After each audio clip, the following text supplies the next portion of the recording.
I'm so happy to welcome Ben Heldfond, who is really an amazing beacon in the divorce world. He is a friend of mine, and he is incredibly wise and smart. He is the co-author of Our Happy Divorce, a book that he and his ex-wife, Nikki DeBartolo, wrote about their journey through divorce and how it brought them closer together. He talks about the importance of putting your kids first and how you can actually connect and stay close even after a divorce. Thank you so much, Ben, for being here.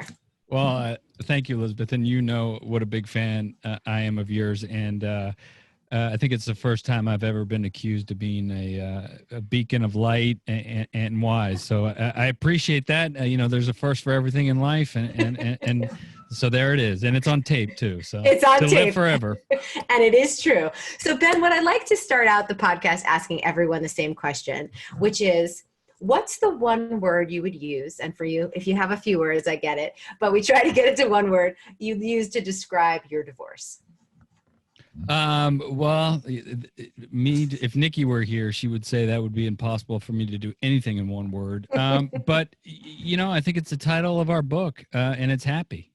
As oxymoron and as, crazy as that sounds, it is a happy divorce. Yeah. So we're going to get to how you created this beautiful book and this happy divorce, but I want to ask you a little bit about before the divorce, because one of the things that I try to explain to the listeners every time we have a talk is that everyone's story is different and it takes the time it takes.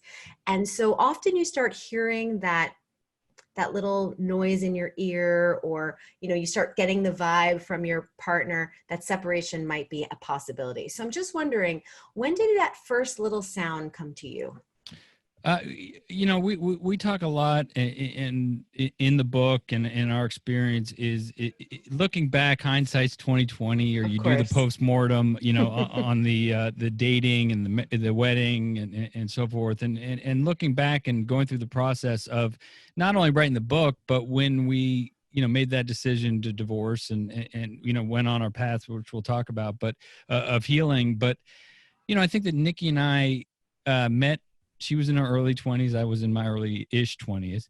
And, we just got being in love and in love confused, right? And I think that through every, Nikki and I just plowed through every red light, every railroad track crossing, don't do this, this isn't meant to be. And we just ignored all the warning signs. And, one of the warning I can remember vividly is on the wedding day, I used to have hair, and I was doing my hair, and I was looking in the mirror, and I was in my tuxedo, and it wasn't cold feet, like looking back on it. It was a, deep look into my soul, and saying to myself, you shouldn't do this. This isn't right. And Nikki were here. She has a story of how she, after we got married, she got violently ill. And, I don't know if she just discovered that she was allergic to me, or the nerves, so, and then, like everybody, it was at that age, not like everybody, but society, we'd been dating for 2 years, and it was sort of the next step. And her family decided to move to Tampa. And then, in the marriage, once we were married, I think actually even before we were married, in our relationship, we were trying to fit that square peg in that round hole, and this will be different if onlys, and all of this betting on the, the come line, if you were playing craps, like the future, and if only, Ben would do this, or if only Nikki, so the square peg. And then what happened was, instead of realizing that this square peg will never fit in the round hole, we decided to get married. And that would fit the square peg in the round hole. And then once that didn't work, it was, okay, let's do this. Nikki's going to change, Ben's going to. And then what happens, we started, I think, resenting the fact that the square peg wouldn't fit in the round hole, and getting madder and madder at each other that it wouldn't fit. And then we said, okay, well, let's have a child, and that would maybe help the square peg. But so anyways, the short story is that the square peg did not fit in the round hole, but we stuck around too long and went through all those red lights and stop signs, thinking that would fit the square peg in the round hole. That's such a beautiful way to describe it. And Ben, I can so relate to that. I mean, I remember having a conscious thought of, I'm going to have a second baby to keep this marriage Yeah. together. Like just saying it almost out loud to myself, and how hard we try to keep things that we are comfortable with and that we have set ourselves up. You know, when you get married, you are really setting yourself up to stick it out. And we know that that is a terrible way to live your life, because when you have to stick something out, when things get difficult, you turn to other ways to cope, and sometimes they're not the healthiest. Right. And for us, you know, pre-marriage, marriage, divorce, post-divorce, what I found is, you know, I think as human beings, we all have the right, the capability, and the capacity to be happy. I think that's a right of ours, but it doesn't. It has to be in the present, right? And I think with Nikki and I, in living your life in the present, we were always living off of the if onlys. Yes. You know, the shoulding, SHOULD, all over ourselves, right? You know, Nikki should do this. Nikki should be this way, and that's the future, right? And that's you know, hoping if onlys and all that stuff, and there's no happiness there.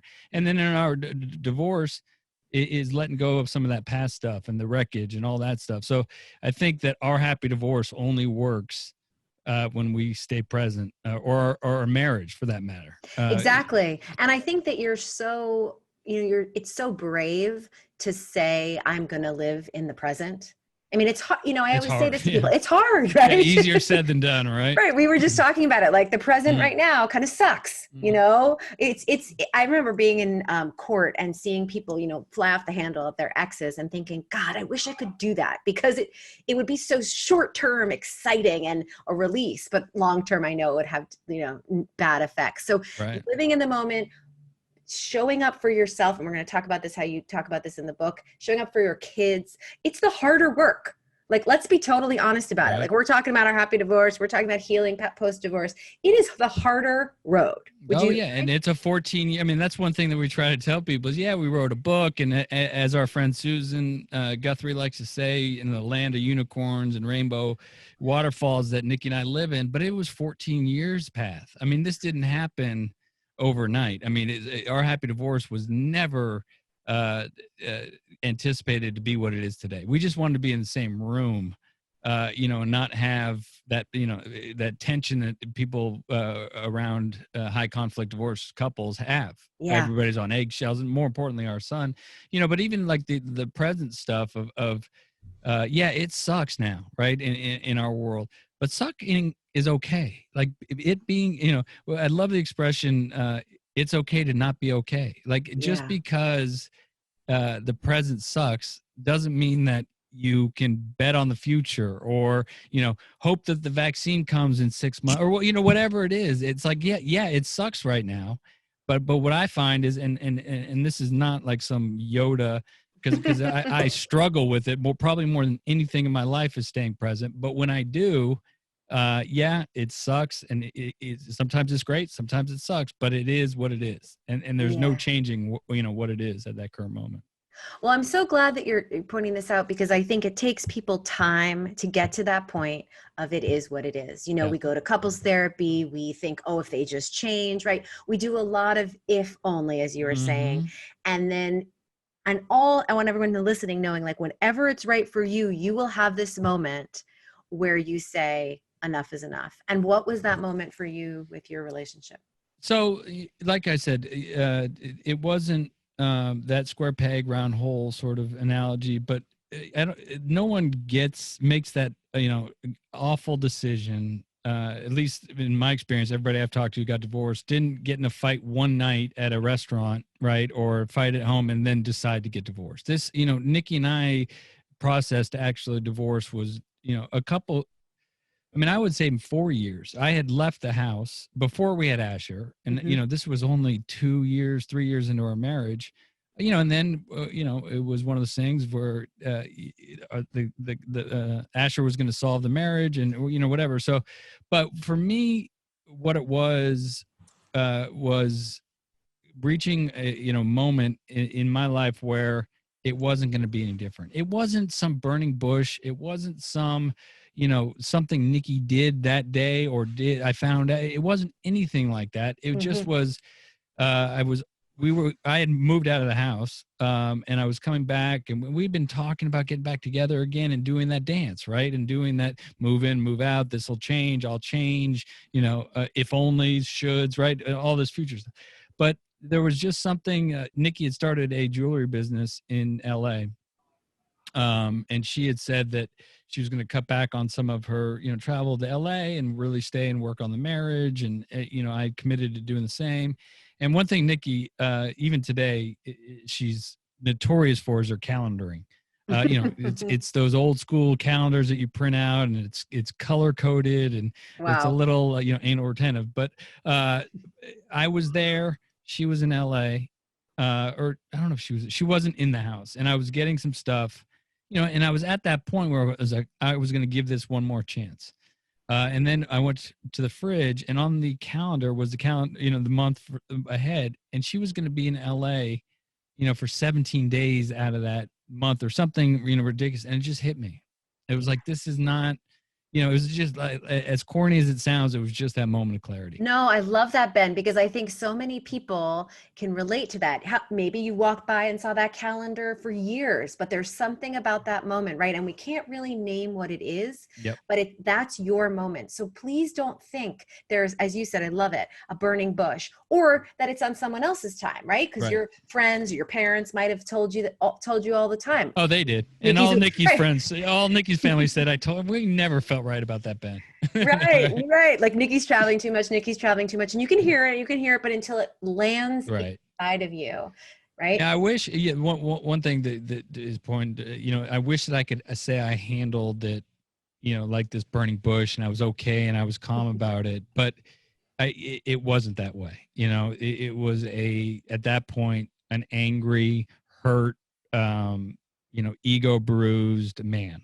And that is a very dangerous, for some of us who have a problem with our emotional intelligence, that is a dangerous thing. And so, one of my, and I need to say this because it is probably one of the, it humbles me to say it, but one of the most embarrassing moments was after I read that calendar. I went searching for a picture of Nikki and I on our wedding day. I found it, and I ripped it in half. And I took off my wedding ring and I put it, right in the middle, and left it for her to see when she, so it was like a big dramatic, not most proudest moment of my life, but at that moment, that's what I needed to do. And at that moment, it wasn't about, finding a happy divorce. It was about, a destruction path. Some people in this industry will call it narcissistic. If it was narcissistic traits, but I was angry and I was bitter, and there was one finger, and that was it pointing at Nikki, and it was all her fault. I'm so glad you brought up that example, and thank you for being so open as you always are, and so vulnerable. I'm so grateful for that. I really want to point out, though, that you were also, the word you didn't mention was hurt. Yeah. And I just want to say that the ego bruised man that you described is a hurt man. Right. And we know, and we've talked about this, that because of toxic masculinity, being able to say, I'm so hurt, is not accepted for men.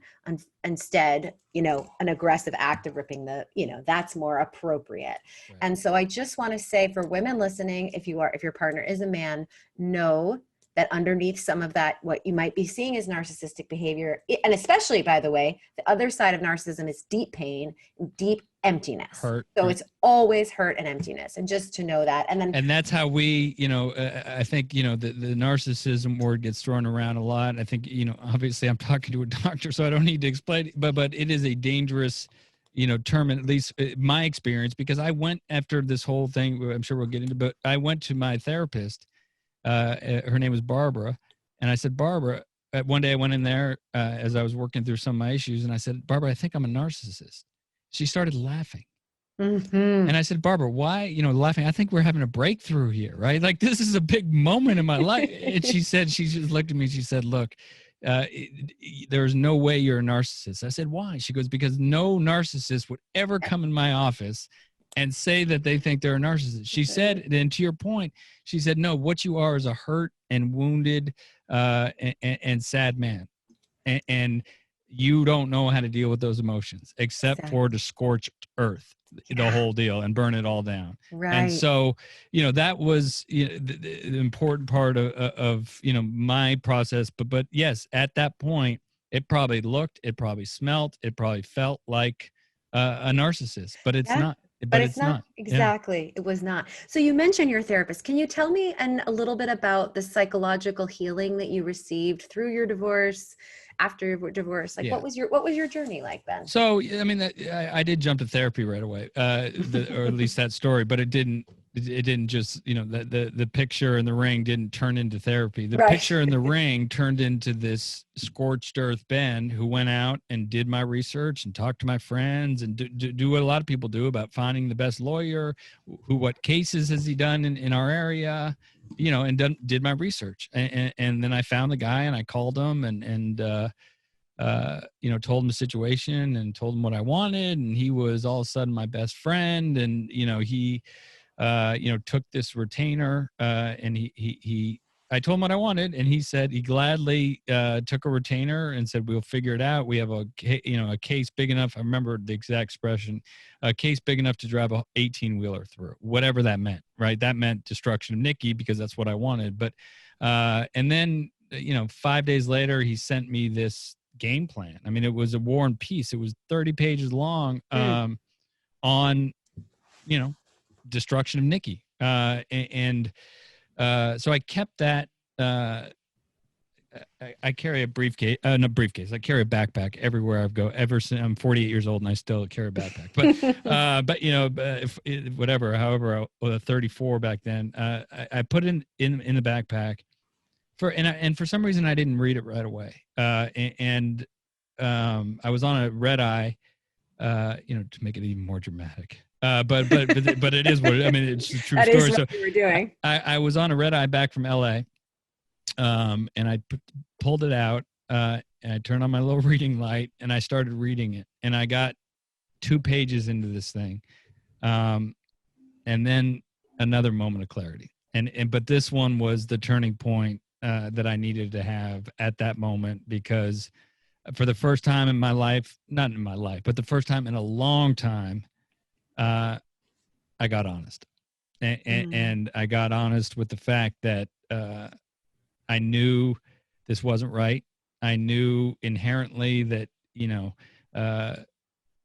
it takes 2 to make a relationship. It takes 2 to ruin a relationship, and I also at the moment, but this is the most important part, is I come from a high conflict divorce. Childhood. At 13 years old, my dad moved out of the house, and it was the 80s, right? There was no collaborative. There was no there was one way of doing it, and that was War of the Roses. They made a movie in the 80s about it, right? And that's my parents. That was so I was traumatized. I was raised in that environment, and yet here I was on a plane reading a history repeater, manual, despite my experience as a kid. And that's the power of divorce, and for a man. And Nikki could probably would speak to it from a woman's standpoint. That's why it's important that we wrote the book together. But for me, later I realized it was easier for me to forgive my parents. Like, I had such resentment. You talk about trauma, that I realized, they made the decision to get divorced. Their next decision wasn't, okay, now how are we going to mess up our kids' lives for the rest of their lives, right? Right. Because of divorce, you deal with romance, you deal with finance, you deal with all the FU buttons, especially for men, that we have, to get pushed. And yet, so even with that experience, I was willing, I knew where that path ended, and I was, I don't want to say premeditating going down that path, but I was blindly going to put my son through that path, even though I knew where it ended. But on that plane, after reading just 2 pages of that thing, and then I put it away, I was done. I said, I have to find a different way.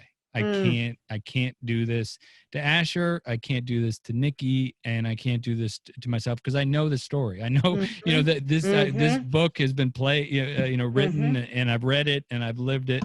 And so, that's where the turning point happened, at least for me, in the divorce. And I called the guy on Monday. And I said I was going to, thank you, no thank you.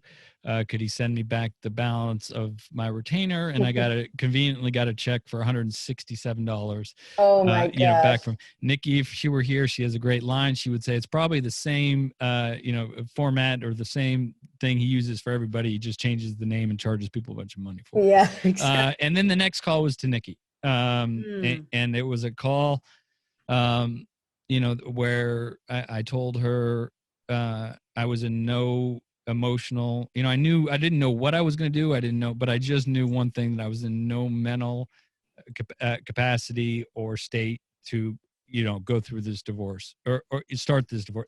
Not to say, I made it clear that this is still something that I want to do, but I just knew that again, the first time I was honest for a long time, in a long time, and I asked her for some time.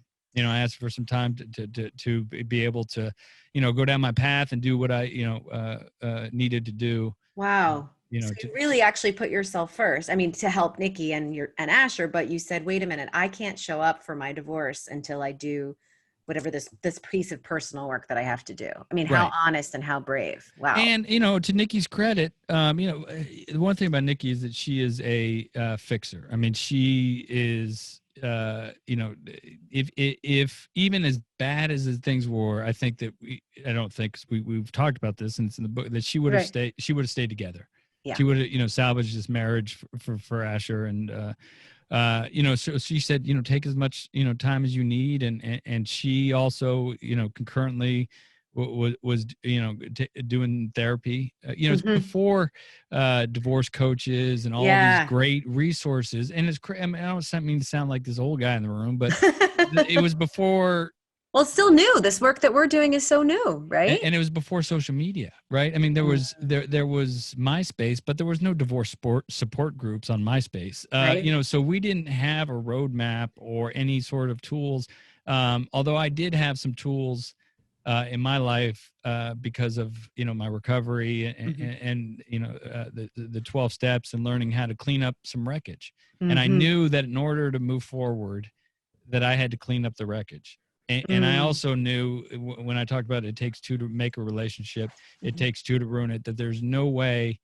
I think it's important to say that as disclaimers, that there are some exceptions that Nikki and I are not qualified to talk about, abuse and other things. But for the most part, it didn't matter who did what, who cheated, whatever happens at the end of marriages.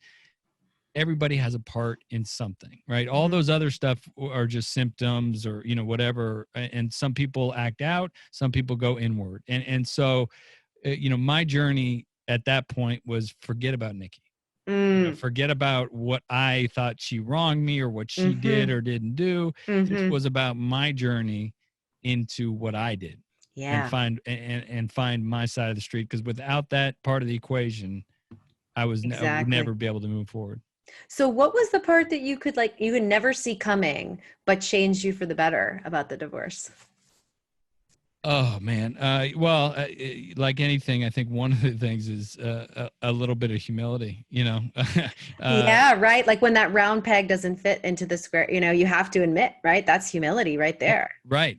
Or that I had a part in it, or that, for me, being a man and having any sort of emotional IQ is tough. And it's tough for, to sit even in a therapist's office and talk about my shortcomings or, so I think that was the journey into, sort of stripping it down a little bit and getting humble enough, which is very hard for me and still is, but to get somewhat humble enough to admit that I was wrong. And for me, that was the hardest part of the journey. That's the hardest part of the journey. But man, Ben, on behalf of Asher and Nikki, how grateful are we that you did it? Because letting go of that really made your relationship with your son significantly different. I was just talking with someone this morning who was talking about these, these protracted, long 5-year, 6-year marriages, divorces, which are just about what you just said, not being able to let go. Right. Right. Yeah. And for me, yeah. And the thing is, one thing that I did, or at least tried to do through the whole journey, was it, again, like I said, it wasn't about Nikki, and it wasn't about for any intention, like, to have a happy. I just knew that in order for me to live, regardless of how Nikki was going to respond to what I was going to tell her or how I was going to apologize, that this was solely on my, they talk about the sides of the street, right? This was just about cleaning up, Ben's side of the street, not with any expectation that Nikki was going to clean hers up. Good point. Or, excellent point. Yeah. It was just about, because I couldn't live with that toxicity of looking and blaming Nikki, and because at the end of the day, that wouldn't I wouldn't have grown, right? I think at the end of the day. I love that you're bringing up. So I'm so glad you're bringing this up, and you and I know this so well, that you can't change another person. And so cleaning your side of the street for your divorce, you must do for you, because it is not going to get the other person to do something. They have their own guide. They have their own stuff. I mean, they have their own side of the street to clean. They have their own house to clean. And that's where, the marriage, when we talk about the failures of the marriage, is that square peg, round hole. And that's trying to change somebody, really. I mean, that's the metaphor, right? This will change. This will fit in there if Nikki changes, right? Exactly. So we tried to change each other. Right. It didn't work. Right. It won't work. Once you started cleaning your side of the street, tell me how that whole Our Happy Divorce came to be. Tell me about your experience. So when we talk about cleaning, my side of the street, and Nikki was doing the same, she was going to therapy, and that's the accountability part of it, right? That's the honest look of, what happened, not what the other person did, but what I did. And for me, it didn't take that long, working with a therapist and working with, a man that I know, to keep me accountable. But, when I started talking about, but Nikki, he'd go, no, or Barbara would go, no, this isn't but it didn't take that long to realize, after I said this stuff out loud, and, we're talking about my actions and it didn't take long for me to realize that I would not want to be married to me either. Yeah. And that it's not so complicated, right? Like there's usually it's right. Once you start really digging, it becomes clear. Yep. And because I wasn't present, I wasn't showing up, I wasn't the man, I wasn't the father, I wasn't the husband that I had built myself up to be once I got honest. And so that's the accountability part. That is the, cleaning up beside the street, whatever. And then the other part of it was forgiveness. And before, and that, forgiveness of not Nikki first, but forgiveness of myself, and allowing myself to say, okay, yeah, you screwed up, right? Yeah, you made a mess out of this marriage, but it's okay, because even if I wanted to, there's nothing I could do about it. So once that happened, and I was sort of able to, like, it didn't happen overnight. None of the stuff happened overnight, right? But it was this idea that, okay, I gave myself permission to sort of forgive myself. And then the next call was to Nikki, and I asked her to coffee. And looking back on it, like, what an ass. I mean, I didn't say anything except for, will you meet me at coffee? So she sees this Ben. I mean, of course we had been talking, and, we had our son together, and we were doing the awkward drop-offs and all that, but she really didn't know what I was up to as far as the work I was doing. So she knew this angry, bitter, pissed off, wounded, hurt, narcissist, in air quotes. Yeah. And I called her a coffee. So she, talks about in the book that she had no idea. She was scared out of her mind driving to this coffee shop. Right. And what I did is, we met at Starbucks, and, knowing her for so long, I got her coffee, before she got there. And it was sort of like a little peace offering. And I think once she saw that, and she saw that it was going to be okay, and I just started off, and I told her I loved her, and I went and I apologized, And I didn't get into like all this details. It wasn't about, it just was an acknowledgement that I was sorry for my side and my part in. Now, it wasn't an assignment of 62% my fault, and it was just my part. And then something magical happened, and that's all I wanted to accomplish, was to apologize. But the magical thing was Nikki then apologized, to me, and we joke. And it's somewhat funny, but somewhat true too. It's the only time in 25 years of knowing this woman that we've ever apologized to each other. Dating, marriage, post-marriage, divorce, happy family, whatever. But it was the most important. And again, it didn't all of a sudden turn into our happy divorce, but there was such a weight lifted. There was such a at that moment, room to move. When that wreckage is sort of cleaned up, and people, at least the forgiveness part and the accountability part, there's no longer this constriction, right, or of this tunnel vision, but there was also, it was removed, and there was room to move. And that was the most important part of what we did. Looking back, it was the foundation of being able to create a connected post-divorce life. And it wasn't a foundation of lawyers, and it wasn't a foundation of the legal system. Well said. Right. Because at the end of the day, and I say this, and it sounds apathetic, and I believe you, believe me 100%, it is meant to sound apathetic. Divorce is a business deal. Yeah. The process of divorce is simple. You're dealing with assets. You're dealing with, decisions, just like any other business deal, right?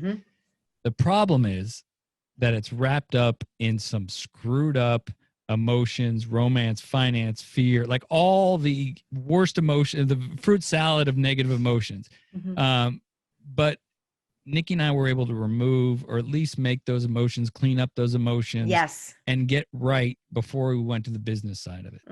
I mean, it's like, how many times have you heard somebody who sells their house, right? And they get an offer, and they turn the offer down because it's like $5,000 less than what they wanted, because it's their home and they have an emotional attachment to it. And then, 6 months later or whatever, they sell it for much less than that first offer. Right. Or any other business deal. Like anybody who's in business knows, business deals go bad when you get emotionally attached to it. Right. And so that's the apathetic part of it. And look, the work of getting the emotions out of it was tough. It was hard. It was, grueling. It was emotional. But that's, I think, what we did right when the postmortem of it. Right. But that's where the energy needs to go, right, Ben? If people put this, we talk about this all the time, and we work together on this, that if you put the energy in that, as opposed to all the energy you put into researching the best lawyer and all the money into that, resources too, energy and resources. Exactly. Right. Energy and resources. So I always like to end the podcast by asking this one question, and I hope you can answer it. You have been, you are so wise. I can't believe more people don't say that about you. You are so wise. They're going to have to start. No, I'm serious. Yeah. If you could go back to your past self now, knowing everything you know about how you got through your divorce and how your family is now, what advice would you give yourself back then when you were first going through it? Oh, you know what? That is such I just need to tell the story about my mom. It was very important. This book was my idea for the most part. And just like, I've said it a couple of times, it takes two to make a relationship. It takes two to ruin it. There was no way I was going to do this book without Nikki. And so it took a while for me to convince her to do it, but it just, because our happy divorce, just like our marriage ending, it takes two. We would never be here if Nikki didn't, had an equal part of it. But the other thing is, when you throw your past and your laundry out there, I didn't want this to be a Kennedy tell-all book about talking about my parents and what, how hard that was growing up, but it's an important part of the story. So I sent the manuscript to Mom to read, and she read it, and then typical Jewish mother fashion, she called me and she said, "I'm sorry, I screwed up your whole life." Yeah. Right. And my response to her was, Mom, I think that one thing you're missing is that if you had called me instead of, packing the Jewish guilt bags, you had said, guess what? I read the book and I bought you a crystal ball and a time machine, and you can go back and change anything you want, from the way your dad and I handled divorce or anything other than that. I wouldn't take you up on that offer. So, what I would tell myself, is almost the same thing of time machine is I don't think I'd change anything. And really that might sound weird and it might, but, I am eternally grateful, for meeting Nikki, for marrying Nikki, for having our son, for divorcing Nikki. You talk about talked briefly about my addiction. Like I'm eternally grateful for being an addict and so, gratitude to me, you're either grateful or you're not. I don't think, at least in my life, I can be selectively grateful, right? Like I'm grateful for this, but I'm not grateful for that, right? Like it's like looking at the Mona Lisa or some masterpiece. Like, oh, that brushstroke is like every brushstroke makes up the picture, right? So, that brushstroke's a little bit off by her eyes, or whatever it is. Like, so, I don't mean to sound flippant or get away. I don't know if I would, Well, I think you're so emotionally connected to your process. We were talking earlier about being present, that it's actually difficult for you to imagine being you without your process. And that's one of your gifts. Well, or the gift, and I don't know if this is a gift or a curse, but pain for me is the motivator. Yeah.